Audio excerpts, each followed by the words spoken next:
신실하신 사랑으로, 또 신실하신 은혜로, 또 신실하신 오래 참으심과 우리를 인도하심으로 오늘도 나를 이곳 가운데로 불러주시고 주의 말씀으로 공급받게 하신 그 주님의 은혜와 사랑을 기억하면서 우리 함께 고백했으면 좋겠습니다.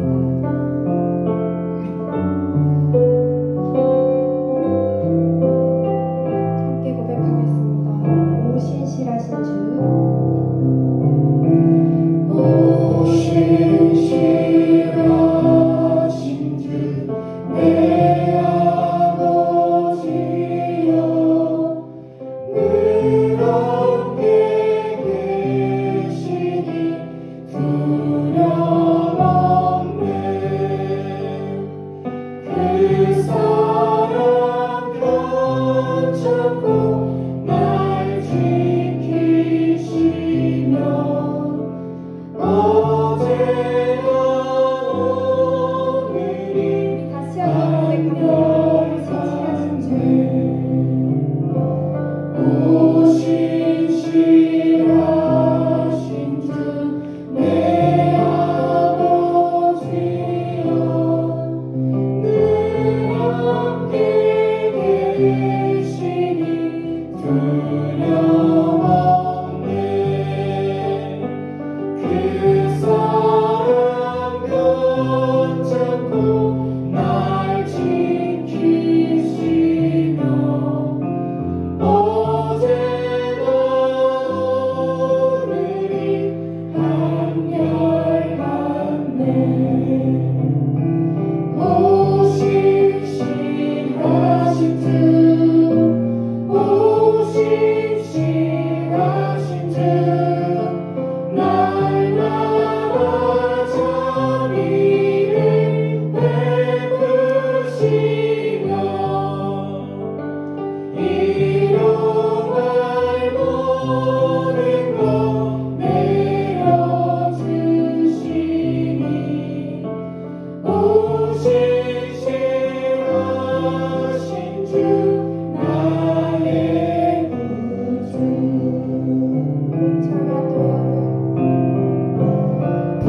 봄철과 또 여름, 하늘과 겨울, 해와 달 별들도 다 주의 것,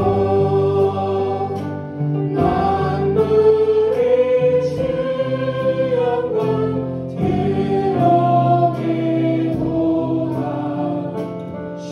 신실한 주 사랑 나타내. 오 신실하신 주, 오 신실하신 주, 날마다 자비를 베푸시며 일용할 모든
안에 우리가 기뻐하며 주를 따라가기 원하오니 주여 우리를 인도하여 주시옵소서. 이 모든 말씀 예수님의 이름으로 기도드립니다.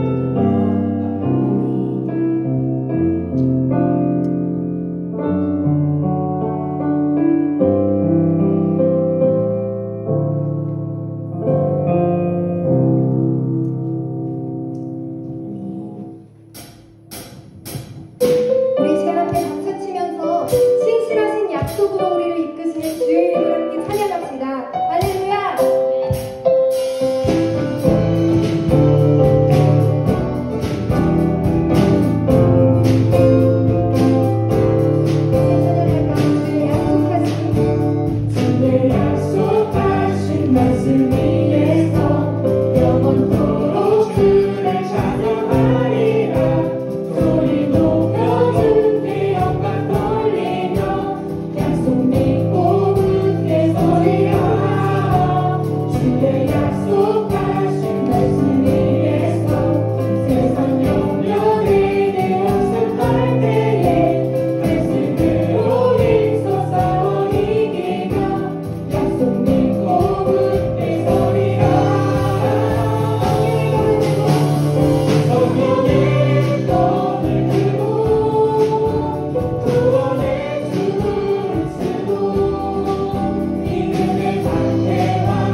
주께 홀로 섭니다. 생명의 말씀 읽고 순종해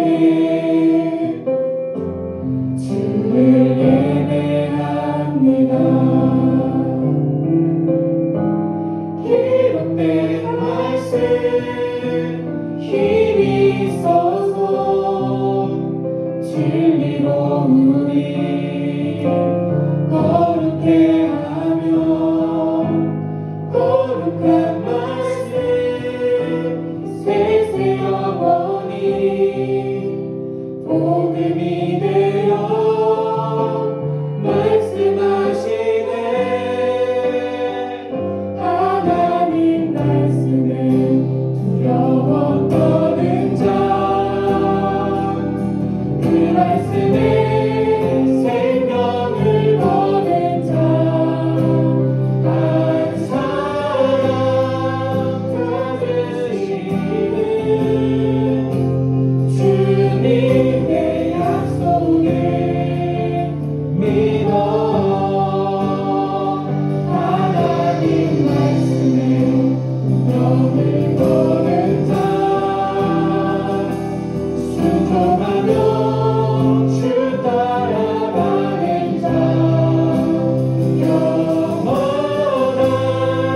하나님 나라 이뤄갈 주의 교회여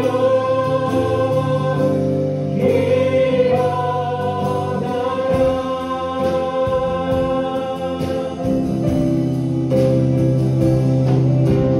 한번 처음으로 노래합니다.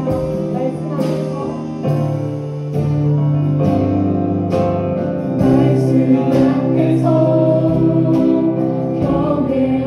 경외함으로 주께 홀로 섭니다.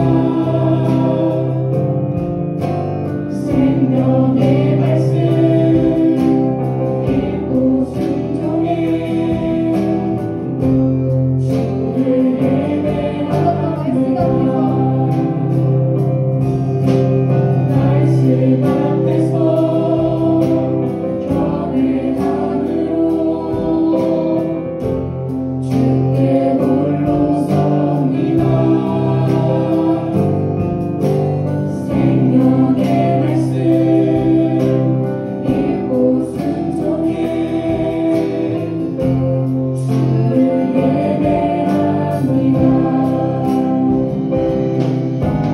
기록된 말씀 힘이 있어서 진리로 우리 거룩해 하며 거룩한 말씀 세세 영원히 복음이 되어 말씀하시네. 하나님 말씀에 영원 떠는 자 그 말씀에 생명을 거는 자 한 사람 찾으시는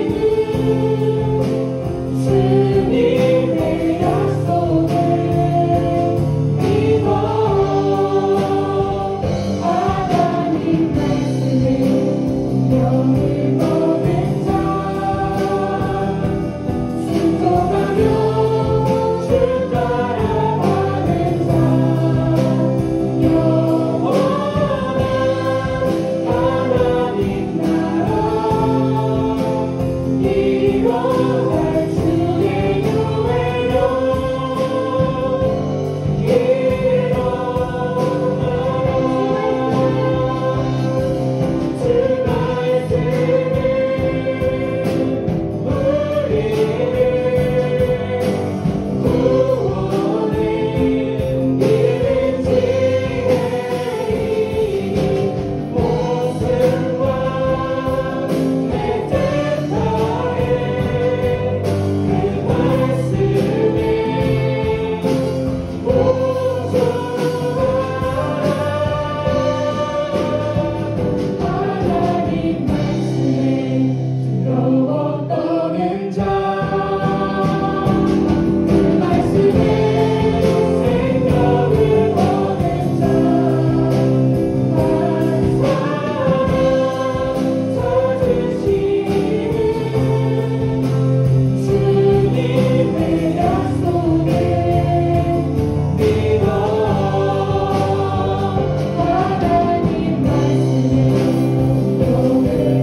그와 함께 한 주가 얼마나 말씀 아는 자로 살아갔는지 돌아볼 때 여전히 주님 앞에서 부끄러운 모습임을 고백합니다. 내 생각과 유익과 욕심을 따라 결정하고 살아갔던 모습을 용서해 주시고 세상과 타협하지 않고 살아갈 수 있는 믿음을 저희에게 주세요. 그럼에도 그런 우리를 여전히 사랑하시고 돌보시는 하나님의 은혜에 감사하며 마음과 정성을 다해 예배하는 이 시간이 되도록 도와주세요. 코로나와 여러 가지 상황으로 혼란스럽고 지쳐가는 이 시대이지만 그 가운데서 믿음 있는 구별된 자로 살아가는 저희가 되게 하시고 참된 안식과 안전함은 오직 우리 아버지께만 있음을 기억하며 살아가도록 도와주세요. 교회를 위해서 기도합니다. 이곳에 교회를 세우시고 지금까지 인도하여 주심에 감사드립니다. 진리만을 선포하는 교회가 되게 하시고 주님의 뜻을 따라 바로선 주님이 주인 되시는 교회가 될 수 있도록 도와주세요. 미얀마를 위해서도 기도합니다. 하루속히 민주적인 정부가 들어서도록 도와주시고 그곳에 있는 교회와 믿음의 지체들과 선교사님들의 안전을 지켜주세요. 이 시간 말씀을 전하실 정영훈 목사님과 함께 해주시고 전해지는 말씀이 또 한 주간 살아가는 힘과 능력이 되며 더 나아가 오늘 하루로 예배가 끝나는 것이 아니라 삶의 자리까지 이어지게 하시어 삶으로 예배하는 저희가 되도록 허락해 주세요. 이 예배에 참석한 저희와 이 자리에 참석하지 못한 지체들까지도 함께 해주세요. 이 모든 말씀 예수님의 이름으로 기도합니다. 네, 성경 봉독하겠습니다. 로마서 9장 1절부터 18절입니다.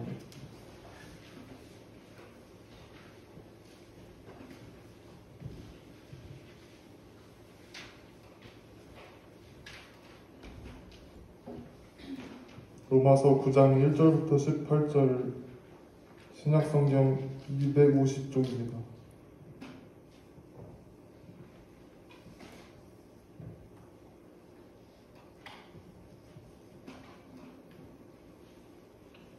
찾으신 줄 알고 제가 먼저 읽고 그 다음에 여러분들 읽으시면 되겠습니다. 내가 그리스도 안에서 참말을 하고 거짓말을 아니하노라. 나에게 큰 근심이 있는 것과 마음에 그치지 않는 고통이 있는 것을 내 양심이 성령 안에서 나와 더불어 증언하노니 내가 형제였고 그리스도의 신청을 위하여 내 자신이 저주를 받아 그리스도에게서 끊어질지라도 원하는 거라. 그들은 이스라엘 사람이라. 그들에게는 양자됨과 영광과 언약들과 율법을 세우신 것과 예배와 약속들이 있고 조상들도 그들의 것이요 육신으로 하면 그리스도가 그들에게서 나셨으니 그는 만물 위에 계셔서 세세의 천년을 받으실 하나님이시니라. 그러나 하나님의 말씀이 폐하여진 것 같지 않도다. 이스라엘에게서 난 그들이 다 이스라엘이 아니요 또한 아브라함의 씨가 다 그의 자녀가 아니라 오직 이삭으로부터 난 자라야 내 씨가 불리리라 하셨으니 곧 육신의 자녀가 하나님의 자녀가 아니요 오직 약속의 자녀가 씨로 여기심을 받느니라. 약속의 말씀은 이것이니 영년의 때에 여자가 이르니 사나이에게 아들이 있으리라 하시니라. 그뿐 아니라 또한 리브가가 우리 조상 이삭 한 사람으로 말미암아 임신하였는데 그 자식들이 말씀하고 무슨 사람이라고 행하지 않을 때 그 자식들아 그들은 하나님의 계시 행위로 발견하셨고 우리 그리스도로 말미암아 성회하리라. 리브가에게 이르시되 큰 자가 어린 자를 섬기리라 하셨나니 기록된 바 내가 야곱은 사랑하고 에서는 미워하였다 하신다. 그런즉 우리가 무슨 말을 하리요 하나님께 불의가 있느냐 그럴 수 없느니라. 모세에게 이르시되 내가 그 일이 여길 자를 그 일이 여기고 불쌍히 여길 자를 불쌍히 여기라 하셨으니 그런즉 원하는 자로 말미암음도 아니요 다른 덕질하는 자로 말미암음도 아니요 오직 긍휼히 여기시는 하나님으로 말미암음이니라. 성경이 바울에게 이르시되 내가 이 일을 위하여 너를 세웠으니 곧 너를 말미암아 내 능력을 보이고 내 이름이 온 땅에 전파되게 하려니라 하셨으니. 함께 읽으시겠습니다. 그런즉 하나님께서 하고자 하시는 자를 긍휼히 여기시고 하고자 하시는 자를 완악하게 하시느니라. 네. 하나님의 구원 역사는 멈추지 않는다라는 제목으로 정동님 목사님 말씀 전해주실 때 은혜가 있으시길 바랍니다.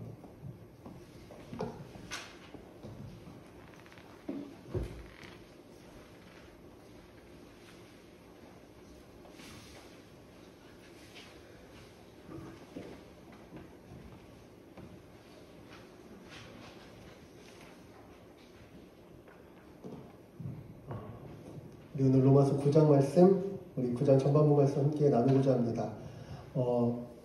사랑하는 청년 여러분, 로마서 9장 10장, 11장은요, 오랜 시간 동안 굉장히 어려운 말씀이다 이렇게 여겨져 왔어요. 특별히 9장 말씀에 대해서는 많은 성경학자들이 이 본문은 실족해하는 말씀이다 이렇게 표현할 정도였어요. 정말 유명한 구약학자인 존 다드 같은 사람은 아예 이 말씀을 그렇게 평가하기로 했어요.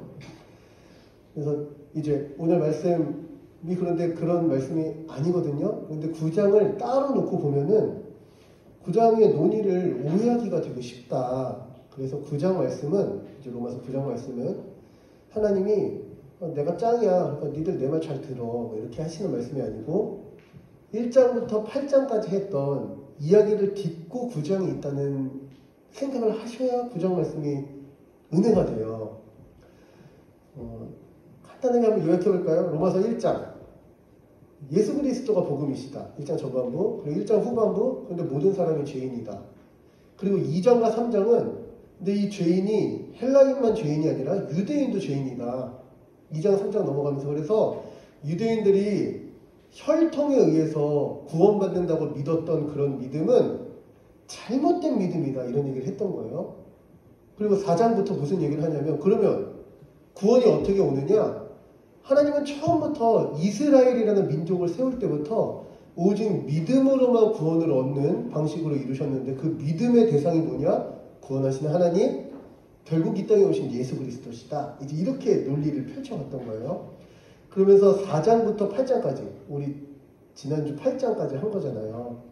어떤 내용이 계속 있었냐면 예수님을 믿을 때 어떤 역사가 벌어지냐. 예수님을 믿을 때 이게 의하고 연결되는데 하나님 앞에 의롭다 하심 여김 받는 게 얼마나 놀라운 역사냐를 실제로 이루어지는 삶. 두 번째, 하나님의 자녀가 돼서 그 나라를 유업을 얻는 삶. 세 번째, 성령이 내주하심으로 말미암아 더 이상 죄의 종로를 타지 않고 하나님 앞에 살아있는 자로서 기꺼이 주를 위해 자발적으로 거룩을 이뤄가는 새로운 존재가 된 삶에 대해서 4장부터 8장까지 얘기를 많이 했어요. 그리고 9장에 들어가서 어떤 얘기를 하냐면 2장부터 3장까지 얘기한 그 이스라엘 얘기를 다시 하면서 하나님은 그저 믿음 있는 집안에서 태어났다. 뭐 나는 어떤 가문, 뭐 우리는 뭐 5대째 뭐 크리스찬 가문이다.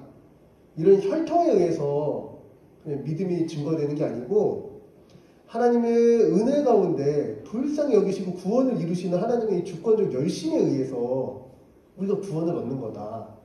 우리의 자격 때문에 구원 얻는 게 아니라 오직 하나님의 은혜 때문에 구원을 얻는 거다. 이제 이런 말을 하는 논조 가운데 있는 거예요. 우리 8장 잠깐 한 번만 생각해 보면은 뭐 그런 거였죠.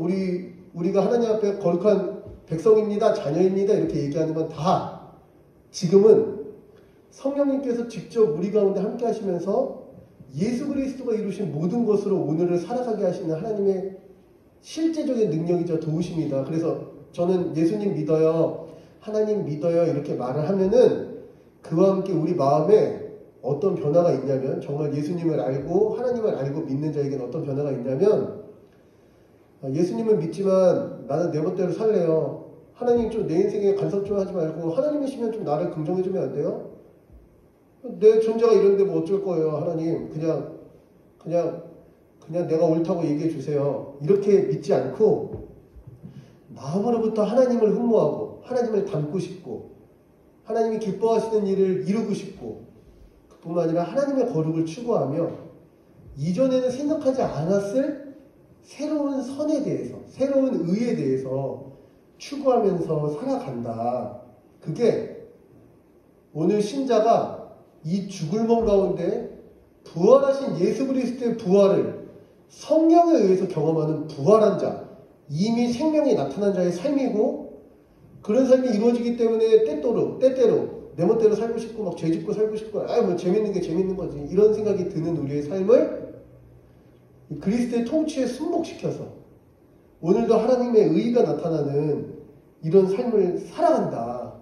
그런 삶이 조금이라도 이루어지면 하나님의 사랑이 우리에게 있다는 이 놀라운 증거로 인해 더 그 사랑을 의지하고 확신하며 날마다 더 거룩하게 영광에서 영광으로 이르도록 살아간다. 이런 얘기였어요. 그러니 신자가 이렇게 교회가 되고 거룩함이 시작된 이 신자는 다 하나님이 이루신 신자예요. 누가 우리를 이 믿음에서 끊어내겠어요? 누가? 뭐 가난이 우리를 끊어낼 수 있겠어요? 이런 상황들이? 뭐 내지는 악한 영적 권세가 우리를 끊어낼 수 있겠어요? 아니요. 천지를 지으신 하나님이 우리에게 은혜를 베푸시고 삼위 하나님이 긴밀하게 역사하심으로 오늘 우리는 구원에 이르게 된 거예요. 시작부터 우리 구원은 내가 조금 일조했다 이렇게 말할 만한 부분이 없어요.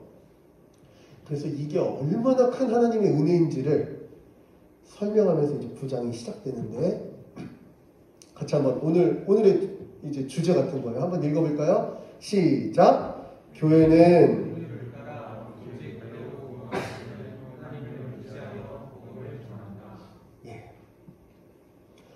하나님이 구원하신다면서요. 그런데 왜 복음을 전해야 됩니까? 그럼 그냥 하나님이 구원하시면 되지. 이제 이렇게 얘기하는 게 우리가 잘못 이해하는 하나님의 주권 사상, 예정론 같은 거예요. 운명론 같은 거죠. 하나님이 구원하시기로 했으면 구원하겠지 뭐. 하이퍼 칼빈니즘이라고도 해요. 그래서 이 하나님의 예정에 대해서 많은 사람들이 실족해요. 오늘 우리가 열심히 사는 의미가 뭐가 있어? 하나님이 구원하시려면 구원하시겠지 뭐. 이렇게 생각한다는 거예요. 근데 오늘 본문을 나누기 전에 제가 우리에게 미리 말씀드리면 예정에 대해서 주권에 대해서 얘기하는 건 다 하나님의 측면이에요. 하나님의 영역이에요. 그러니까 우리가 알 수 없다는 거예요. 오늘 정용욱이 구원받기로 예정된 자인지 아닌지를 우리가 전혀 알 수 없어요. 전혀 알 수 없어요. 그걸 알고 그걸 작정하시고 그걸 역사하시는 분이 하나님이시다. 이걸 인정하는 거거든요. 신자의 입장에서는 이 예정론이 어떻게 해석되어지는 거냐면 오늘 내가 볼 때 아무리 가능성이 없는 사람, 내가 볼 때 저 인간은 결코 변하지 않아. 원래 사람은 고쳐 쓰는 게 아니야. 쟤는 나가리야. 뭐 우리 기독 이렇게 예배 때 이런 말 하긴 마땅치 않지만 인터넷에 그런 거 많잖아요. 이번 삶은 나가리입니다. 뭐 이런 거 많잖아요. 이번 삶은 안 돼. 뭐 그런 게 신자라면 결코 할 수 없는 말이다. 이런 얘기인 거예요. 사실 예정론을 믿는다는 건. 하나님의 주권을 믿는다는 건 어떤 얘기냐면 아무리 이상한 사람이라도 아무리 지금 참혹한 죄인이라도 하나님의 은혜가 결정되어 있었다면 반드시 변화된다. 이걸 믿는 거예요. 그러니까 우리가 살아가는 세상은요. 자꾸 우리 규정하기를 좋아한다니까. 뭐 MBTI 이런 것도 그런 거잖아요. 뭐 어떤 사람이다 캐릭터를 딱 결정하고 그냥 그 사람은 그런 사람이라고 분류해버려요. 근데 하나님의 주권을 믿는 신자는요. 인생에 그런 역사를 이루지 않는 거예요. 얼마든지 주님이 원하시면 주님이 뜻하시면 어떤 사람도 변화될 수 있다. 이게 우리의 삶의 기대를 불러오고 오늘 나 때문에 실망했지만 다시 한번 내 삶에 대해서 주의 은혜를 의지해서 일어날 수 있는 힘을 얻고 세상이 완전히 약해가지고 오늘 내가 신자로 살아가는 게 바위에다가 계란 던지기 격이라 아무 의미 없는 것처럼 느껴지는 이때 바로 이 하나님의 주권을 믿는 믿음 때문에 오늘 우리의 호흡이 의미 있었던 게 원래 기독교 신자의 정신이에요. 그러니 오늘 9장 말씀을 저와 함께 살피면서 사실 우리가 살아가는 이 청년 시기가 어렵잖아요. 우리가 사는 시기가 어려워요. 고등학교를 졸업하자마자 직장 생활을 하는 우리 후배들도 있죠. 어때요? 직장 가보니까 쉬워요? 살만해요? 할만해요? 좀 어때요? 힘들죠. 힘들어요. 진짜 어떻게 언니 오빠들은 이런 데서 계속 버티고 있는 건지 모르겠어요. 그렇죠? 역시 퇴사가 답이라는 말이 진짜 맞는 것 같기도 하고 막 그렇게 되는 거죠. 그렇게 열심히 일하면은 조금 더 현실적인 얘기를 해볼까요? 열심히 일을 하면은 소망이 생기느냐? 그렇지 않고 열심히 일해서 우리 통장에 쌓이는 잔고는 너무 적어요. 왜? 이렇게 스쳐 지나간다고 하잖아요. 은행에 스쳐 지나간다고. 맛있는 거 몇 번 먹고 나면 그렇게 열심히 일했던 게 남지를 않아요. 뭐 그렇잖아요. 그래가지고 다 이렇게 뭐 어떻게 하면 이 재산을 불릴 수 있을까 이런 얘기 다 하면서 우리도 모르게 왜 나는 이렇게 좀 경제적으로 풍요롭지 못한 구조 가운데서 태어났을까? 부모님과 세상에 대해서 원망하는 마음 한켠 있고 또 한편으로는 나라고 대박나지 말라는 법 믿는가? 언제가 내 인생도 저 사다리 타고 올라가서 저 천장 뚫고 만다. 이런 소망을 가지고 그냥 사는 거예요. 전전긍긍하면서. 이 시대 청년들이 대부분 그렇게 두 가지 전제 가운데 우리가 살아간다는 거예요. 첫 번째, 돈이 많으면 내가 하고 싶은 걸 마음껏 할 수 있다. 두 번째, 내가 하고 싶은 걸 마음껏 하면 행복하고 나은 삶을 사는 거다. 이런 전제가 이 땅을 살아가는 모든 젊은이에게 가득 차 있어요. 그리고 실제로 우리가 예배 마치고 나가면 우리가 살아가는 모든 삶 가운데 그런 시대 정신이 우리를 완전히 다 휩쓸어요. 그러니까 어떻게 해서든지 돈 많이 벌고 싶고 돈 많이 벌어서 일 안 하고 내가 하고 싶은 거 마음껏 하면서 살고 싶고 그러면 인생에 보람 있고 행복할 거라고 생각해요. 그런데 성경을 보면은 성경이 그걸 반박하는 거예요. 정말 인간이 하고 싶은 걸 다 하면 행복한 게 맞냐? 그저 물질이 많아서 그냥 내가 하고 싶은 걸 다 하면 정말 너의 공허와 너의 외로움이 해결되는 게 맞냐? 인생의 귀함과 찬란함과 가치가 정말 너 하고 싶은 대로 사는 그 삶에서 발현되는 게 맞냐? 이런 얘기를 성경이 하고 있다는 거예요. 오늘 9장은 그런 내용하고도 밀접하게 관련되어져 있어요. 왜 그러느냐? 먼저 첫 번째입니다. 교회에 바뀐 인식 때문에 그런데요. 우리가 아까 읽었던 우리 로마서 9장 1절로 5절까지의 말씀이에요. 이게 바울이 얘기하는 거거든요. 근데 바울이 뭐라고 하냐면 나는 그리스도 안에서 참말을 하고 거짓말 아니야. 난 이거 뻥 아니야. 내 예수님 안에서 그리스도 안에서 나는 지금 참되게 나의 이 생각에 대해서 증언하자면 나는 근심이 있고 큰 근심이에요. 마음에 그치지 않는 고통이 있어. 이거를 나와 함께 하시는 성령님이 증거해 주실 수 있어. 내 주님으로부터 바뀐 내 마음에 양심의 거리낌 없이 나 지금 너무 괴롭습니다. 이렇게 말할 수 있다는 거예요. 왜 괴로운지 알아요? 왜? 왜 괴롭냐면 내가 사랑하는 이스라엘 사람, 우리 동포들이 예수님을 믿지 않기 때문에 나는 괴로워. 이런 얘기를 하는 거예요. 그런데 이런 얘기를 할 때 바울이 되게 이상한 말을 해요. 어떤 말을 하냐면 내 자신이 저주를 받아 그리스도에게서 끊어질지라도 바울이 어떤 사람이냐면 구원, 교회를 핍박하던 자가 예수 그리스도, 부활하신 예수 그리스도를 만난 다음에 복음을 전하기 위해서 자신의 모든 삶을 던져온 사람이에요. 바울의 삶에는 원래 고난이 없어야 정상인 삶이거든. 이스라엘 민족 가운데서는 굉장히 인정받는 가문에서 태어났고 학벌도 이스라엘 최고의 학벌을 가지고 있고 이미 이 바리새인 계파 중에서도 뛰어난 계파를 이미 이룬 사람이에요.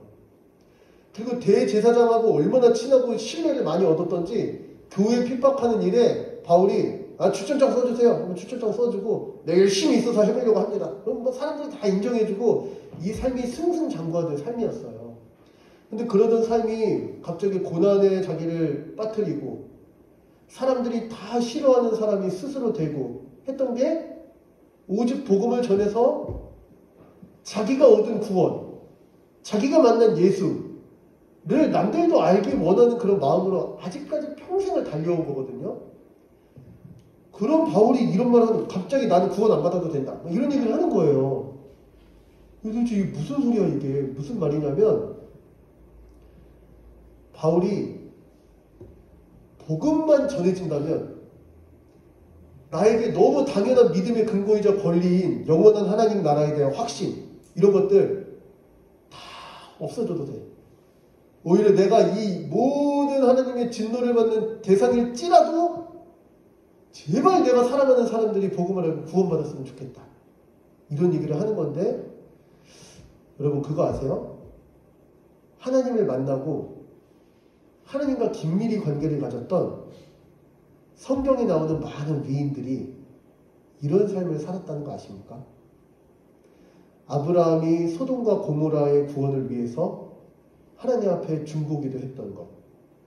모세가 금송아지를 섬기며 하나님을 떠났던 이스라엘 백성들을 위해서 하나님, 나를 하나님의 족보에서 끊어버리시고 우리 백성들을 살려달라고 간구했던 것. 무엇보다 하나님의 아들이신 예수 그리스도께서 스스로 하나님의 저주받기를 기뻐하시며 우리를 위해서 죽으셨던 이 일, 이게 성경이 말하는 그 인생의 가치와 인생의 인식이 가장 탁월하게 발현되는 현장이라는 거예요. 오늘 우리가 살아갈 때 우리가 추구하는 성공적인 삶이라는 건 소위 나의 어떠함이 가장 탁월하게 발현되는 삶이잖아요. 내가 좀 더 멋있으면 좋겠다. 내가 좀 더 남들이 부러워하는 존재가 되면 좋겠다. 내 능력치가 훨씬 더 상승했으면 좋겠다. 감히 나한테 비교할 그런 마음도 먹지 못하게, 속된 말해서 죄송해요, 까치지 못하게 내가 저 정점에 서면 좋겠다. 그러려니까 많은 기회가 필요한데 그 기회들은 돈으로 주고 살 수 있으니까 돈이 더 있으면 좋겠다. 어쨌든 더 잘났으면 좋겠다. 이런 게, 이게 우리가 지금 추구하는 삶이잖아요. 그런데 예수님을 알고 예수님의 신실하심과 온전하심을 알고 그리고 예수님을 흠모하게 되고 예수님을 사랑하게 된 2000년 기독교 역사 가운데 신자들의 삶이 다 어떻게 이루어지냐면 예수님을 닮아가요. 그래서 내가 더 화려해지고 내가 더 인정받고 이런 거 필요 없고, 심지어 내가 하나님에게 끊어질지라도 다른 많은 사람들이 하나님을 알고 이 하나님의, 내가 흠모하는 이 하나님에 대해서, 이 놀라운 하나님의 사랑에 대해서 거하게 됐으면 좋겠다. 더 이상 자기를 위해서 사는 삶이 되게 초라하고 빛을 잃고 아무것도 아닌 것 같고 그 안에 도사리고 있는 스스로 하나님 됨과 그 천박한 욕망에 대해서 너무 열심히 느끼게 되고, 이제 그런 게 몇 개 없고 더 확실히 나고 너무 싫어. 뭐 남들이 그렇게 하는 건 아직 하나님 몰라서 모르겠지. 하나님을 알고 하나님과 관계된 내가 그렇게 더 이상 살 수가 없겠어. 그리고 더 주님을 닮아가다 보면 어느 순간 나의 모든 권리가 포기되더라도 내가 사랑하는 사람, 내가 정말 구원받았으면 좋겠다고 생각되는 바로 그 사람들이 하나님의 사랑 안에 거했으면 좋겠다. 나의 모든 권리가 포기되어지더라도. 이렇게 철저한 자기 부인과 다른 사람이 영원한 나라를 누리게 하는 이런 삶의 전환을 이룬다는 거예요. 그리고 그런 전환을 가지고 보람있고 가치 있는 삶에 이렇게 여기지도 않아요. 심지어. 왜냐면 그 전환은 내가 추구한 게 아니라 내가 이전에 맛보지 못했던 새로운 삶을 열어주신 주님의 은혜임을 고백하거든. 그래서 내가 이렇게 했더니 너무 보람있어. 짜릿해. 너무 기뻐. 그런 것도 사실 자기에게 중심이 있는 삶이잖아요. 아예 그런 감각이 아예 사라지고 어떻게 해서든지 주의 뜻이 이루어지면 좋겠다. 주의 이름이, 주의 영광이 이렇게 살아간다는 거예요. 그러면 그런 삶은 너무 주님께 의존된 바 됐기 때문에 삶의 보람과 가치와 만족이 없는 거냐? 아니에요. 이 땅에서 이 숫자 몇 개가 내지는 이 천박한 욕심에 이끌린 많은 사람들의 그 눈총이 주는 우월감, 이런 것과는 비교할 수 없는 영원한 세계, 우리가 죽어서 갈 그 영원한 세계에서의 만족과 안식과 충만과 평강을 지금 주로 말미암아 누리면서 살아가는 삶이라는 거예요. 이게 진짜 우리 존재가 창조의 모습으로, 원현의 모습으로 탁월하게 발현되어지는 삶. 원래 자기를 위해 살지 않고 돕는 배필과 하나님을 위해서 살아갔던 그 삶이 다시 구현되어지는 이 땅에서 누리는 하나님 나라의 삶이라는 거예요. 이게 신자의 이런 점이. 그런 생각을 하고 바울이 얘기하는 걸 한번 보세요. 내가 지금 주님 때문에 너무 좋지만 그럼에도 불구하고 가시지 않는 고통이 있는데, 그게 뭐냐면 내가 사랑하는 이 사람, 내가 사랑하는 이 사람, 나에게 생각나는 이 사람, 내 마음에 품겨진 저 사람, 정말 이렇게 주님 모르고 자기 멋대로 스스로 하나님이냐 살아도 될까? 정말 주님을 알았으면 좋겠다. 정말 복음이 복음되면 좋겠다. 주 예수 그리스도가 정말 주님이 되고 그리스도 구원자가 되셔서 저 인생을 이 죄악의 깊은 수렁에서, 완전 죄악의 이 깊은 인식의 틀 가운데서 건져냈으면 좋겠다. 내 모든 게 포기되더라도 정말 그 역사가 일어났으면 좋겠다. 사실 예수님이 하셨던 삶이죠. 그런 감각과 그런 지형을 가지고 살아가게 된다는 거예요. 이게 바울이 처음부터 고백하는 거예요. 그래서 제가 가로 1을 이렇게 넣었어요. 교회는 자신의 모든 권리가 포기되더라도 사랑하는 자의 영혼 구원하기를 소원한다. 왜? 예수님이 날 위해 이렇게 하셨기 때문에. 왜? 그 예수님이 나에게 더 가깝기 때문에. 왜? 그 예수님을 내가 사랑하기 때문에. 그 예수님을 닮는 게 내 삶의 목표가 됐기 때문에. 또 왜? 이런 삶이 어느 순간 나도 모르게 내 삶의 가장 큰 행복과 기쁨이 되었기 때문에 신자는 그렇게 살아간다는 거예요. 그러고 나서 고백하는 거예요. 4절부터 6절 이제 바울이 얘기하는데, 근데 정말 이런 소원을 가지고 나간 바울이요, 예수 그리스도에 대해서 어떻게 알고 있냐, 구약의 하나님의 역사에 대해서 어떻게 알고 있냐, 너무 잘 알고 있어요. 원래 이스라엘 사람들이라 이렇게 얘기하고 그들에게는 이렇게 나가잖아요. 근데 이런 표현이 원래 좀 생소한 표현이에요. 원래는 이스라엘 사람들이다 이런 말은 안 썼어요. 이스라엘 사람들이. 뭐라고 그럴게요? 자기들을 이스라엘 사람들이 뭐라고 불렀게요? 유태훈 목사님의 고등학교 때 별명인데 뭐라고 불렀게요? TMI. 유대인이라고 불렀어요. 유대인. 왜냐면 자기네들은 유대 사람들이라 그거예요. 왜 유대인이라고 불렀는지 알아요? 이 말에 뭐가 깔려 있는 건지 알아요? 북이스라엘의 사마리아인들하고 우린 달라. 이스라엘 민족이다 이런 말 하지 말고 믿음을 지킨 유대인이라고 말해줘. 이런 자기 우월성이 내포된 사실 언어예요. 그래서 이스라엘 사람들은 다 우리는 이스라엘 사람입니다 이렇게 말을 원래 안 하고 유대인이에요 이렇게 얘기했다고요. 유대인. 근데 바울이 이스라엘 사람들이라 이렇게 얘기하는 게 벌써 유대인들에게는 익숙한 표현은 아니지만 바울은 지금 무슨 얘기를 하고 있는 거냐? 하나님의 언약 백성에 대해서 얘기하고 있는 거예요. 유대인이 뭐 자기네들이 잘나서 유대인 됐나?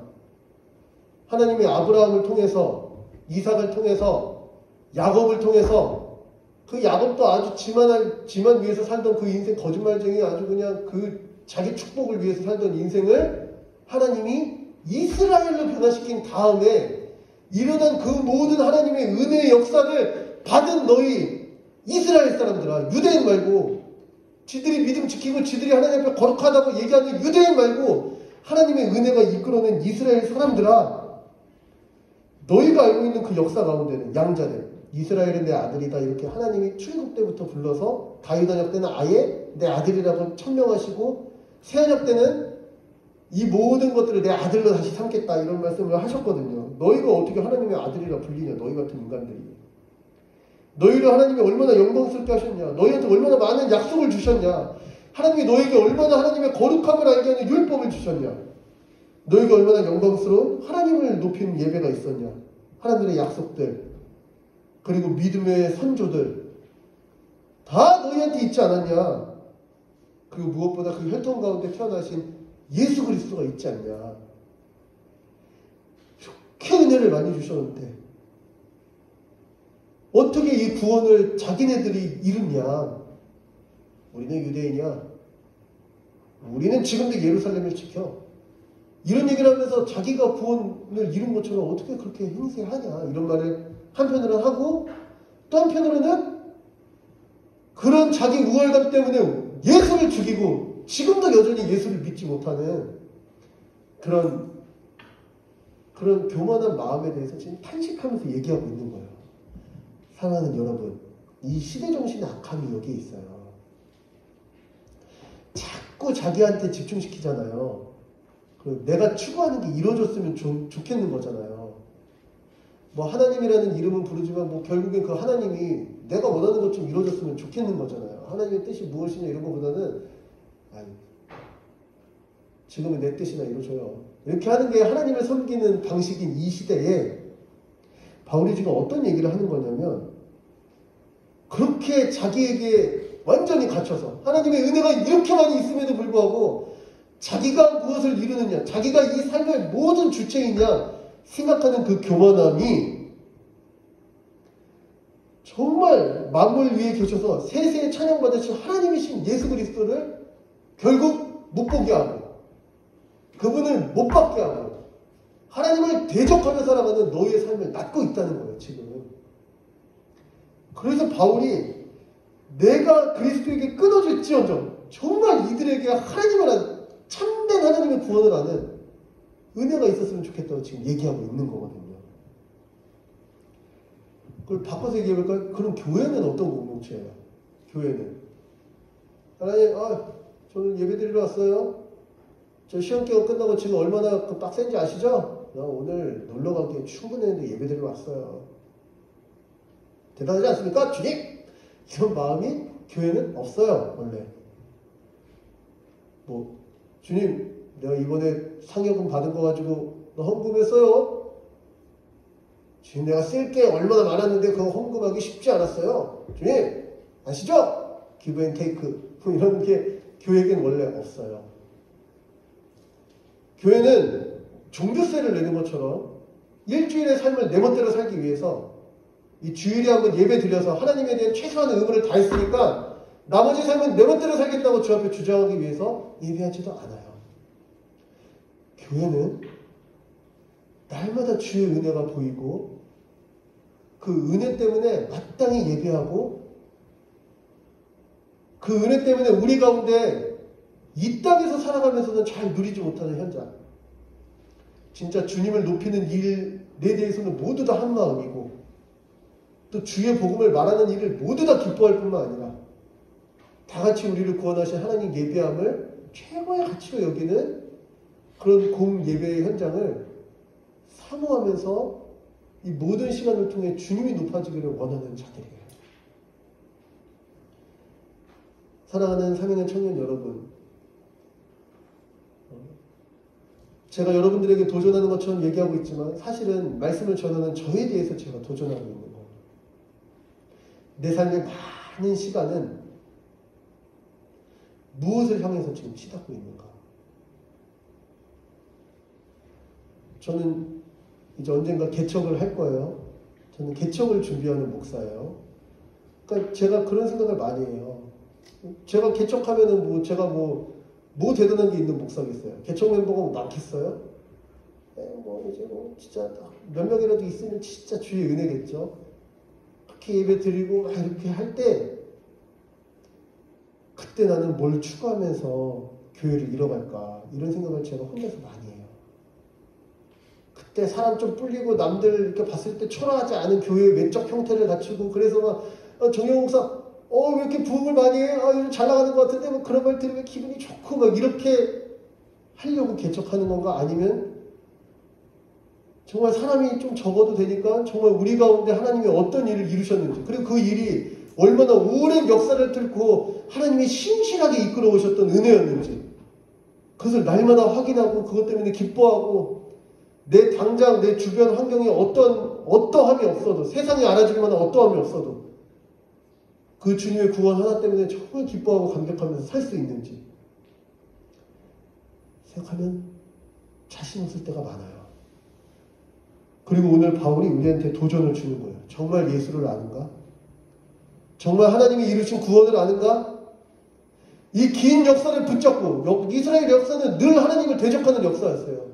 그럼에도 불구하고 하나님이 한번 킹 받아가지고 역사 싹 뒤집어엎어 이렇게 안 하시고 계속 유지해 가시면서 구원을 이루신 이 하나님의 열심과 성실의 결과인 예수 그리스도가 우리의 주 되신 이 사실. 그래서 만물 위에 계셔서 세세의 찬양을 영원토록 받으신 하나님이 우리의 주가 되셨다는 이 감격스러운 이 복음의 현장. 이것 때문에 정말 만족하고 이것 때문에 감사하고 그러면서 살아갈 수 있는지 다시 한번 우리 점검했으면 좋겠어요. 나는 뭐 때문에 기쁜지 나는 뭐 때문에 안심하는지, 나는 뭐 때문에 안정감을 느끼고, 나는 무엇으로 만족하고, 내 삶이 어땠으면 좋겠고, 나의 미래에 내가 계획하는 나는 어떤 모습이 되면 영광스럽다고 생각하는지 다시 한번 점검해 봤으면 좋겠어요. 그리고 그게 하나님께 가까운 것인지, 철저하게 하나님을 삭제하고 우리 스스로 하나님이 된 세상에 가까운 것인지 한번 점검해 봤으면 좋겠다. 가로 3번입니다. 이 세상에서 가장 중요한 일은 죄로 인한 하나님의 진노에서 벗어나는 것입니다. 이것보다 더 시급한 일은 없습니다. 자신의 가족이나 친척 혹은 친구들이 예수님을 믿지 않고 있다면 큰 근심이 되고 마음 아픈 일이 아닐 수 없습니다. 지금 복음을 전하기 위해 쓰고 있는지, 그리고 실제로 내 친구나 내 가족이 믿지 않는 것 때문에 안타까운 마음이 있는지, 더 나아가 바울이 얘기한 것처럼 예수님이 날 위해 그렇게 하신 것처럼 나의 권리가 포기되어지더라도 그들의 구원이 이루어지기를 바라는 그리스도의 마음이 있는지 생각해 봤으면 좋겠어요. 제가 복음을 왜 잘 못 전하나 제가 저를 생각해 보니까 권리가 포기되는 걸 별로 원치 않아요. 내가 복음을 전할 때 내가 좀 더 존중받았으면 좋겠고 내 말에 좀 더 권세가 있었으면 좋겠어. 내 권리가 포기되는 걸 기뻐하지 않아요. 그래서 상당 부분 어떤 상황이, 어떤 환경이 복음을 막는다기보단 제 스스로 내가 설정한 나의 어떠함 때문에 복음이 막히는 경우가 많은 것 같더라고요. 말씀을 준비하면서 제가 생각했어요. 다시 한번 우리에게 이 바울의 고백이 도전이 됐으면 좋겠습니다. 4번인데요. 이스라엘 사람들은 구약부터 하나님의 큰 은혜를 누렸습니다. 그러나 그들 대부분은 예수님을 믿지 않고 거부했습니다. 특권과 은혜가 항상 참된 믿음을 낳지는 않습니다. 하지만 특권과 은혜는 놀라운 은혜긴 하죠. 겸손히 주신 것들에 감사하며 믿음으로 나아가야 합니다. 그동안 어떤 특권과 은혜를 누렸습니까? 그것이 하나님께 대한 예배와 믿음의 진보에 어떤 유익이 되었습니까? 저도 모태신앙이거든요. 이 중에 모태신앙 많을 거예요. 삼양교회는 더 많잖아요. 또 가족이 삼양교회에서 삼양교회인 분들이 많이 있잖아요. 그게 우리에게 영원한 구원을 확정해주거나 보장해주지 않아요. 하지만 큰 은혜와 유익이 있어요. 왜냐하면 어려서부터 복음을 들을 수 있고 하나님을 예배하는 삶이 어떤 것인지 볼 수 있고 늘 신앙의 가치에 대해서 들을 수 있고, 맞아요. 이건 좋은 것들이고 좋은 유산이에요. 그런데 이스라엘 보세요. 이스라엘보다 더 큰 그런 유익을 얻은 민족이 있나요? 그런데 왜 그렇게 된 거죠, 이스라엘은? 혹시 우리 가운데 그런 어떤 경화나? 나 어려서부터 항상 주를 위해서 살아왔고 뭐 이런 것 때문에 스스로 좀 안심이 되고 위안이 되고, 뭐 이 정도면 됐지 뭐 어떻게 더 잘해? 뭐 이런 마음이 혹시 있진 않나요? 신앙과 믿음에 대해서 굉장히 자기중심적으로 생각하는, 성경이 어떻게 말하는 거랑 상관없이 그냥 내가 경험한 바, 내가 생각했을 때 신앙 있는 모습은 어떤 거야? 그렇게 자기가 설정한 그런 신앙생활에 혹시 갇혀있진 않나요? 분명히 유익이 있지만 결국에는 예수 그리스도를 알고 믿는 것이 우리 믿음의 전부예요. 그래서 다시 한번 오랜 신앙생활을 하셨던 분들일수록 다시 한번 자기 믿음에 대해서 점검해 보시면 좋겠어요.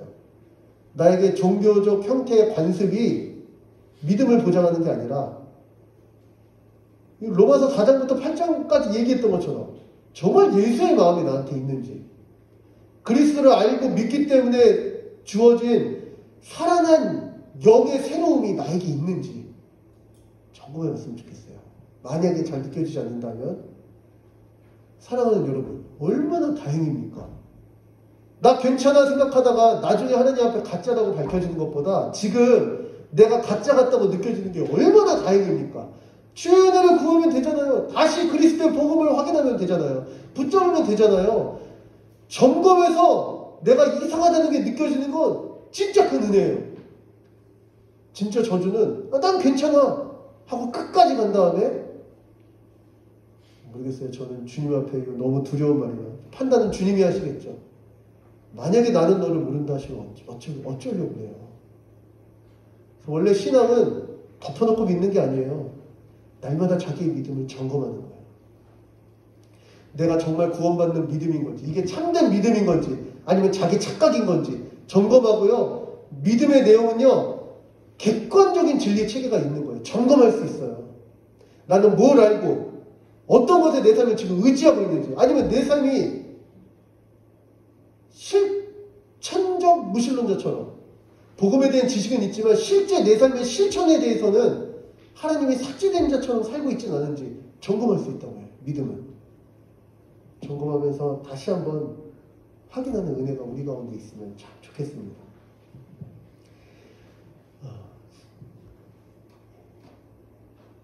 2번입니다. 우리 교회는 오직 주의 주권적 은혜로 언약 백성 되었음에 감사하는 공동체다.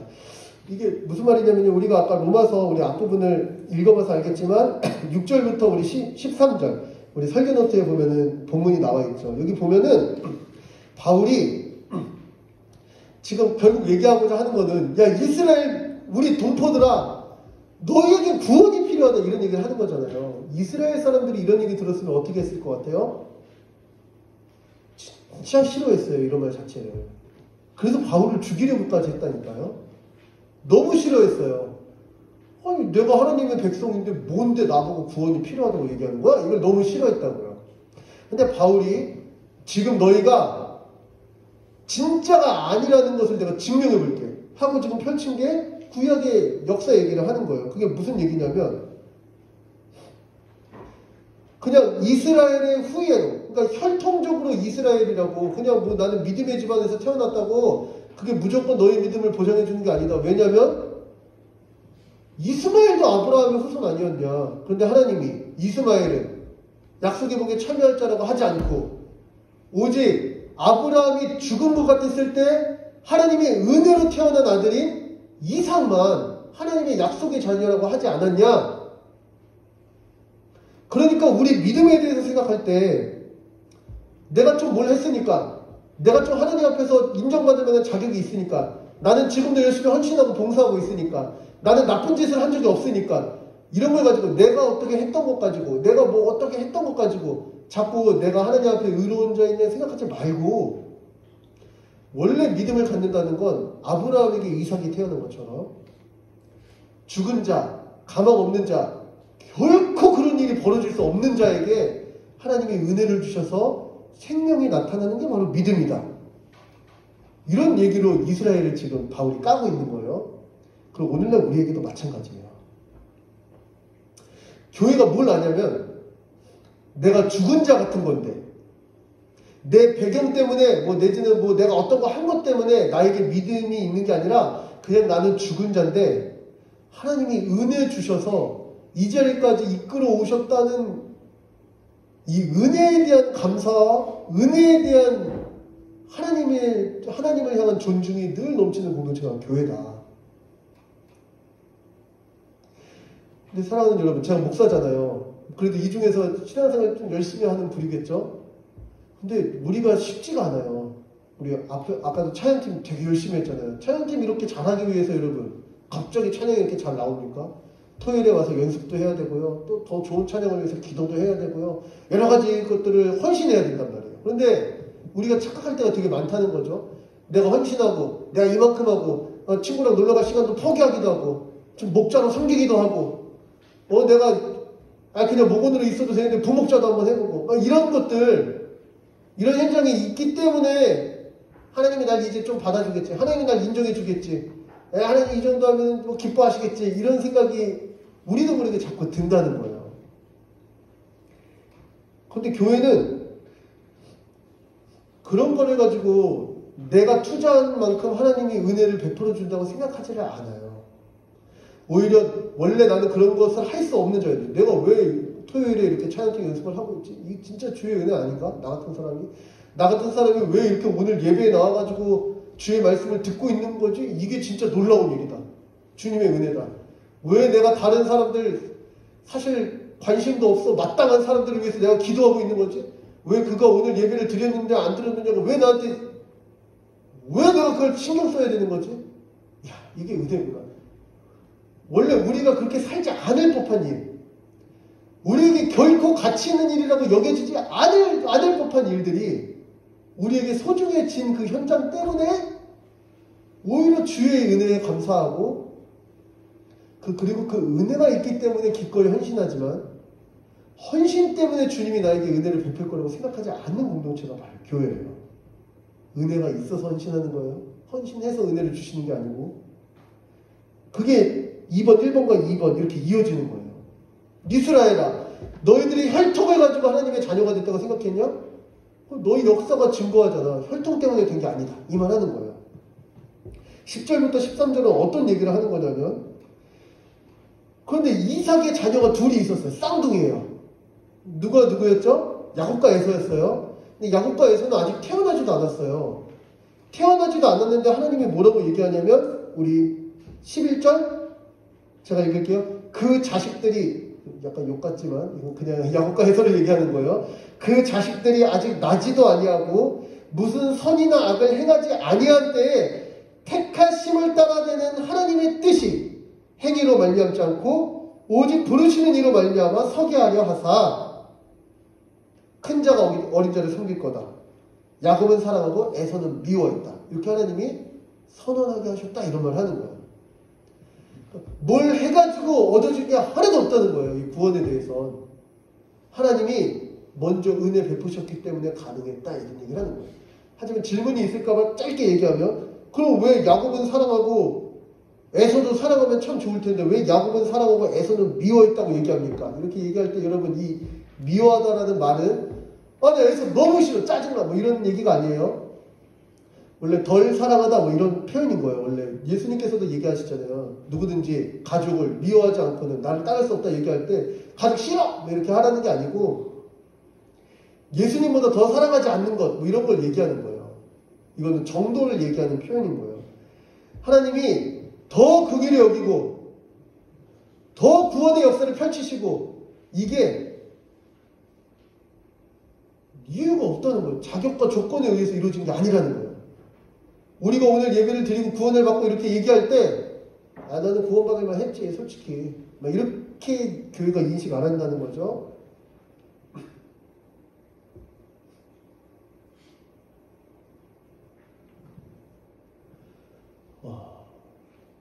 혹시 여러분 하나님께서 구원해 주시기 정말 은혜가 되나요?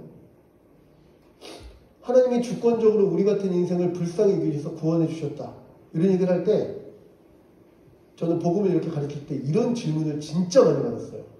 하나님의 주권에 대해서 얘기할 때 가장 많이 받았던 질문 중에 하나예요. 반문 중에 하나예요. 그런데 그 은혜가 공평한 것 같지 않아요. 왜 누구는 구원하고 누구는 구원 안 합니까? 이렇게 얘기한다고요. 근데 다시 성경이 얘기하는 건 뭘 말하고 싶은 거냐면 다 구원받지 못해서 다 영원한 형벌 가운데 주어지는 게 마땅한 일이다. 그게 하나님의 공이다. 하나님이 죄에 대해서 심판하시는 것 이게 하나님의 주대심. 하나님의 주대심을 부정하는 모든 자에게 하나님의 주대심이 실현되는 일이다. 니들이 그렇게 개무시했던 하나님은 진짜 있었다. 이렇게 되는 게. 그런데 그 중에서 어떤 사람들을 불쌍히 여기시고 어떤 사람들에게는 영원한 나라를 주셨다. 이거는 왜 쟤는 구원 안 했어요? 이렇게 불평할 문제가 아니고 오히려 내가 뭔데 나를 구원해 주신 거예요. 이렇게 감사할 문제다. 제 성경이 말하는 논조는 그런 거예요. 근데 여러분 다시 한번 조금 더 생각해 보세요. 조금 더. 바울이 그런데 이 말을 왜 하고 있는 거죠? 복음을 거부하는 이스라엘 때문에 이 말을 하고 있는 거예요. 바울이 이런 말을 하려고 이 말하는 게 아니라 야 이스라엘 복음을 거부하고 있네? 에이 지옥의 땔감 같은 놈들 니들은 특정을 안 받아서 그래 인마 이렇게 얘기하는 게 아니라는 거예요. 지금 바울이 왜 이런 말을 하고 있냐면 내가 하나님에게 끊어져도 좋으니까 제발 너희가 예수 그리스도를 믿었으면 좋겠다. 이 말을 하면서 바울이 주권적 은혜를 설명하는 거예요. 이 말이 무슨 말이냐면 다시 바꿔서 얘기하면 너희들이 지금 외적으로는 그렇게 거부하고 있고 이거 아무것도 아니라고 얘기하고 있고 내 말 다 무시하고 있지만 나는 지금도 구원이 하나님께 있기 때문에 너희를 위해서 기도하고 하나님 앞에 너희 구원을 간구하고 있을 거다. 그리고 제발 복음을 들었으면 좋겠다. 이 말을 하는 논리라는 거예요. 이 논리 자체가. 하나님이 주권을 가지고 구원을 행사하시니까 내가 복음 전했는데 안 믿어? 너는 택하지 않은 거야. 이렇게 한 게 아니고 오히려 더 하나님이 주권을 가지고 구원을 행사하시니까 그 주권 있으신 하나님께 간구한다는 거예요. 그 주권 있으신 하나님께. 주님, 내가 말을 잘해가지고 제가 복음을 듣는 게 아니고 하나님의 은혜가 있으면 저가 구원을 얻을 테니까 주님, 주권자이신 하나님, 우리를 불쌍히 여겨주세요. 빨리 구원해 주세요. 이 논조 가운데 지금 하나님의 주권적 택함을 지금 얘기하고 있는 거예요. 그러니 우리가 이렇게까지 얘기한 이 본문, 이게 본문이라는 게 문맥이라는 게 있는 거잖아요. 이런 본문이 이렇게 주어졌는데 딱 나가가지고 전도를 왜 합니까? 복음은 다 들을 자가 듣는 거예요. 하나님이 알아서 구원하시는 거예요. 하나님의 주권적 선택 아닙니까? 심판받기로 결정됐나 보죠. 뭐. 이렇게 얘기하는 게 얼마나 주님 앞에서 교만한 생각이며 또 진짜 이스라엘 같은 생각인지를 생각해 보세요. 누가 감히 하나님의 예정선을 가지고 그렇게 천박하게 오히려 하나님의 복음에 대해서 책임지고 전하려는 자기를 합리화시켜가면서 그렇게 얘기합니까? 누가? 어떤 신자가 그 마음에 예수 그리스도의 명이 담겨서 정말 내가 죽더라도 저가 살아났으면 좋겠다. 그런 마음을 가진 신자가 누가 감히 주님의 이 주권적 역사를 가지고 그렇게 호도합니까? 원래 신자는 다 주의 주권 때문에 구원 얻는 거기 때문에 하나님 앞에 기도하는 자인 거예요. 직장에 다니시면 이상한 사람들 진짜 많잖아요. 왜 그렇게 이상할 것 같아요? 여러분 학창시절에 진짜 이상한 애들 많았잖아요. 왜 그렇게 이상했을 것 같아요? 정말 그 삶에 하나님의 은혜가 있고 예수 그리스도가 날마다 눈앞에 보이고 주님의 은혜가 절절히 느껴지면 그렇게 이상할 수 있을 것 같아요?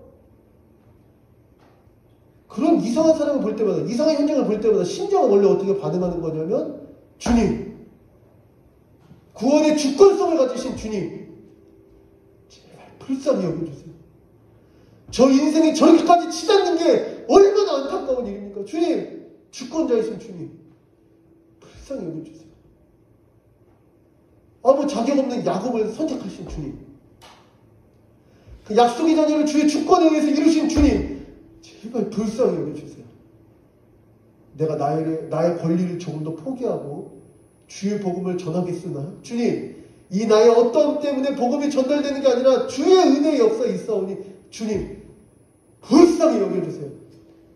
이런 마음을 가지고 바울이 지금 9장을 쓰고 있는 거예요. 그리고 사랑하는 여러분, 교회에 모여서 우리가 지금 좋죠. 찬양도 하고 막 좋았죠. 주의 은혜도 있는 것도 좋았죠. 짜릿짜릿하고요. 왜 세상을 향해서 교회가 안타까운 마음을 가지지 않습니까? 왜 우리 주변에 그렇게 이상한 사람들이 많은데 저들을 불쌍히 여기실 하나님에 대해서 간구하지 않습니까? 주님이 지금도 마음만 먹으시면 우리 같은 인생도 변화시키신 주님이시잖아요. 얼마든지 역사하실 그 주의 주권을 믿는다면 왜 주께서 세상을 더 낫게 변화시키도록 간구하지 않습니까? 마치 어쩔 수 없는 것이냐? 이 세상이 이렇게 그냥 심판받아서 다 없어질 세상이냐? 왜 이렇게 분리하면서 살아갑니까? 아니, 신자가 그렇게 산 적이 없다니까요, 원래. 저 로마의 종들이, 로마의 귀족들이 그 구조 가운데 들어가서 복음을 전하고 화형받아서 불로 사라지는 그 순간에도 주의 주권을 의지해서 주의 은혜를 간구했다는 거예요. 주님, 내가 지금 사장 앞에 되지만 저 콜로세움에서 웃으면서 나를 유흥거리로 삼는, 나의 죽음을 유흥거리로 삼는 저들에게 주권적 은혜가 부어지게 해달라고 간구하면서 죽으면서 살아갔다니까요. 교회가. 지금 세상이 더 악하다고요? 혹시 지금 교회가 더 타락한 건 아닙니까? 교회는 이런 사명이 있는 거예요. 세상을 향해서 여전히 구원 역사를 멈추지 않으시고 누군가를 선택하셔서 구원하시는 그 하나님의 역사가 지금도 멈추지 않고 일어나길 위해서 간구하는 공동체가 교회예요. 한 주 동안 얼마나 이상한 인간 군사를 만나셨습니까? 아니면 한 주 동안 얼마나 의미 없고 그냥 갈려지는 듯한 삶을 사셨습니까? 저는 잘 모르겠어요. 하지만 사랑하는 여러분, 우리가 경험하는 세상이 악하면 악할수록 신자가 하나님의 구원을 기대하면서 간구하는 거예요. 구조가 너무 악하면 악할수록 그곳에 하나님의 구원이 깃들기를 간절히 소원하며 주의 은혜를 구하는 게 신자의 삶임을 기억하시길 바랍니다. 그를 위해서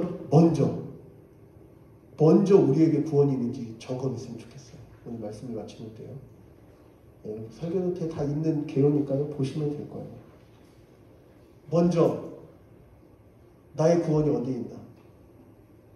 나는 무엇으로 나의 구원을 확정하고 있나 지금?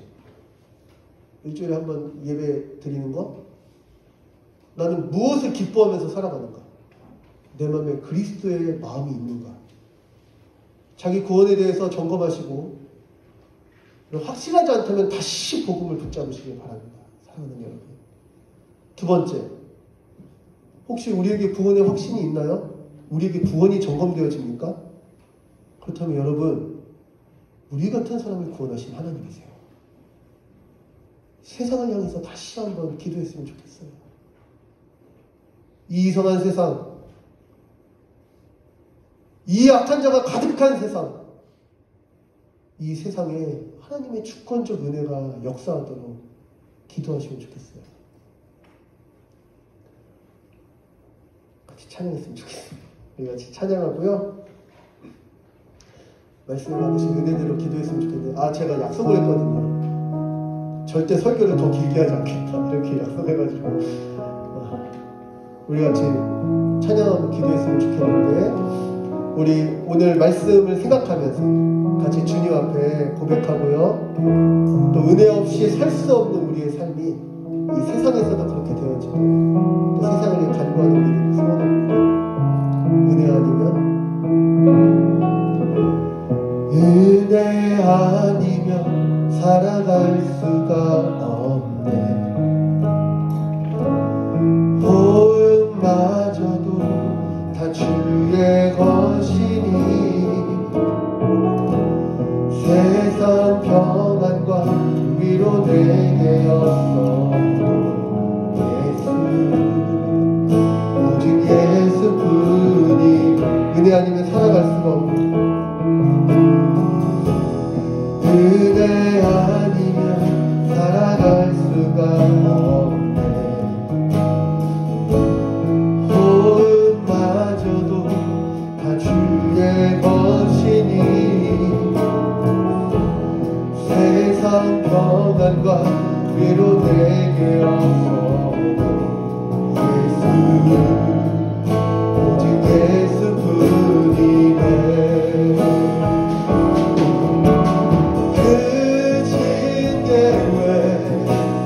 볼 수도 없고 작은 것 안에 지쳐도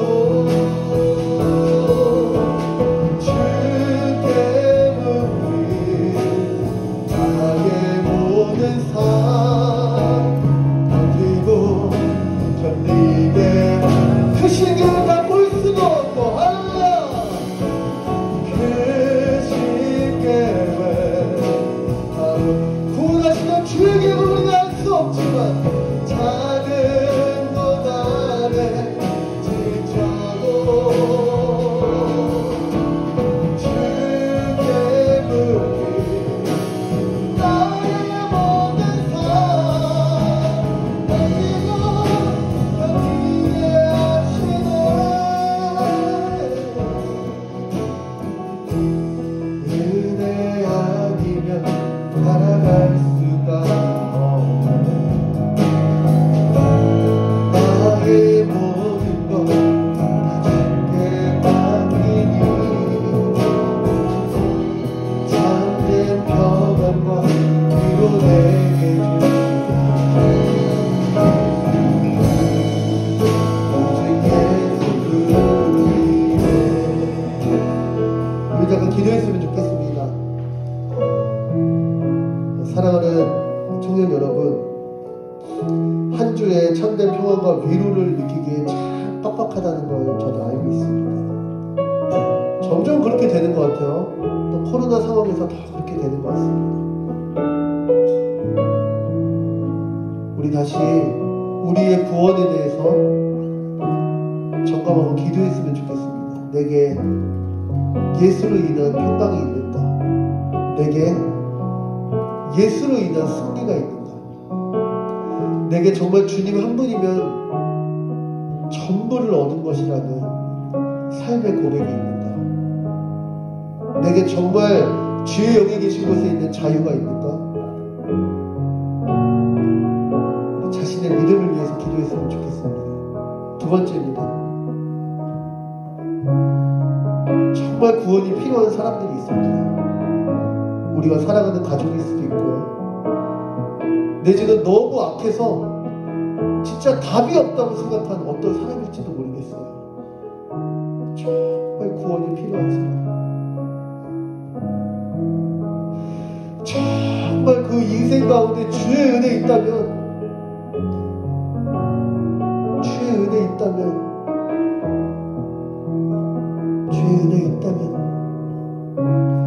정말 좋겠다고 생각되는 사람,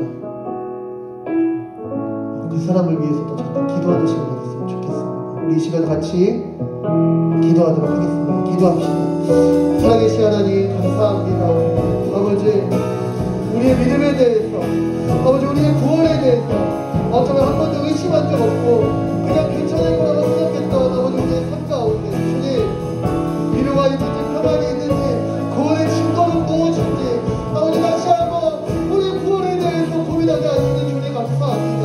아버지 그냥 덮어놓고 나는 괜찮을 거라고 생각하는 것이 아니라 아버지 객관적인 구원의 증거, 객관적인 구원의 근거이지 예수 그리스도를 다시 한번 생각하며 아버지 우리의 구원이, 아버지 우리의 영원한 평강이, 아버지 우리의 영원한 나라가 주님께 있음을 고백하게 하시는 주님, 다시 한번 예수를 아는 지혜를 우리에게 허락하여 주시옵소서.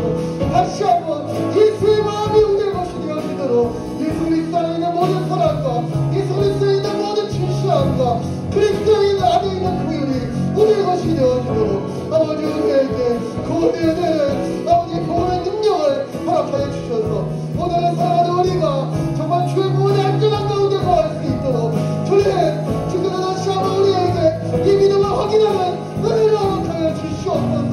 그와 더불어 아버지 주께서 우리에게 주신 수많은 관계들을 바라봅니다. 아버지 정말 주의 은혜가 필요한 바라는 사람, 아버지 정말 주님을 알았으면 좋을 바라는 사람, 제발 구원이 있으면 좋겠어서 날마다 기도하며 아버지 주의 은혜를 구하며 바라는 사람, 아버지 구원의 은혜가 주의 주권의 역사에 있사오니 주님 구원을 베풀어 주시옵소서. 그리스도를 알게 하여 주시옵소서. 주님 내가 주의 구원을 전하는 그리스도의 나이를 통로하게 하여 주시고 아버지 나의 권리를 포기해서라도 그가 주를 알 수 있도록 주님 오늘 주의 나이를 얻는 사람이 우리가 되어지게 하여 주시옵소서. 우리가 사랑하는 이 땅 가운데 수많은 악한 부모들이 있습니다. 정말 답이 없는 사람, 답이 없는 부족, 아버지 너무나도 폐악하여서 정말 이곳은 안 되겠다 생각하는 바로 그것이 주의 구원이 필요한 것은 아닌지 다시 한번 생각해봅니다. 아버지 구원의 그들의 은혜를 베푸시는 하나님, 아버지 약한 세상 가운데 주의 그들이 얻어주시고 주의 구원이 그 은혜가 힘들게 하여 주시옵소서. 그 신경을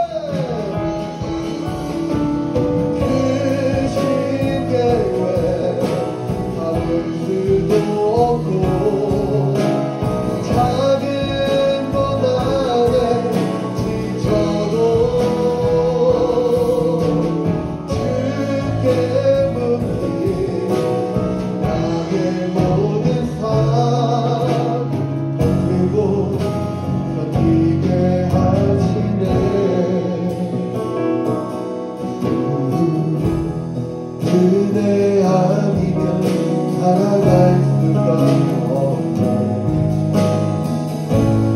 나의 모든 것 주께 맡기니 참된 평안과 위로 내게 주시니 오직 예수뿐이네.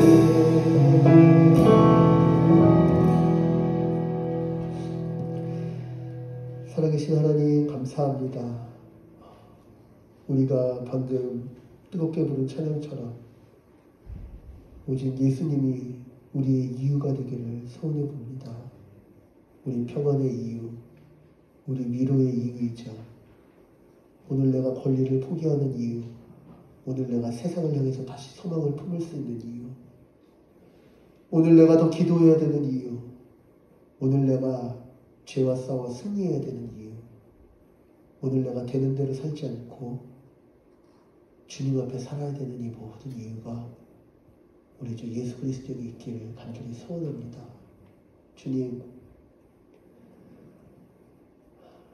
세상의 시대정신이 우리를 끊임없이 흔들어서 더 많이 갖고 더 일하지 않고 더 하고 싶은 것 하면서 더 과시하는 삶을 우리도 모르게 꿈꾸게 될 때 주님이 어떤 길을 걸으셨는지 다시 한번 생각해보게 하여 주시고 많은 사람을 구원하기 위해 자신을 대성물로 주신 예수 그리스도와 다시 우리의 이유가 되셔서 오늘 그 참혹한 현장에 예수 그리스도의 긍휼과 은혜 부어지기를 간구하며 우리의 권리를 포기하여서 그곳에 복음을 심어가는 주의 복음의 능력이 자신만을 위해서 살던 우리의 인생에도 역사할 수 있도록 주의 선한 일을 우리에게 행하여 주시옵소서. 주님, 우리의 시선이 날마다 교정되길 원합니다. 영원한 나라가 우리 눈앞에 보이게 해주시고 이 땅에서 그 나라를 준비하는 삶이 주님의 가치와 주님의 역사로 가득하게 해주시고 더불어 그 일을 경계하며 살아가는 우리 교회가 주를 위해 고난받으며 주를 위해 권리를 포기하는 자들을 존경하고 박수치며 환영하고 칭찬하게 해주시고 함께 더불어서 그 일을 꿈꾸고 도모할 때 우리 가운데 주의 선한 열매도 맺히게 하여 주셔서 이것이 환상이며 전쟁 승리가 아닌 정말 하나님이 우리에게 주신 역동적인 현장임을 날마다 확인하고 그 복됨으로 인해 주를 예배할 수 있도록 우리 청년부에게 더 구체적인 주의 역사에 현장을 목도하는 은혜를 허락하여 주시옵소서. 주님, 이 시간에 우리의 땀과 눈물이 서린 예물을 주 앞에 올려드립니다. 이 물질 조금을 얻기 위해서 얼마나 이를 악물고 견뎌야 되고 또 얼마나 많은 것들을 포기해야 되는지 우리 인생의 헌신이 이곳에 담겨 있지만 주님,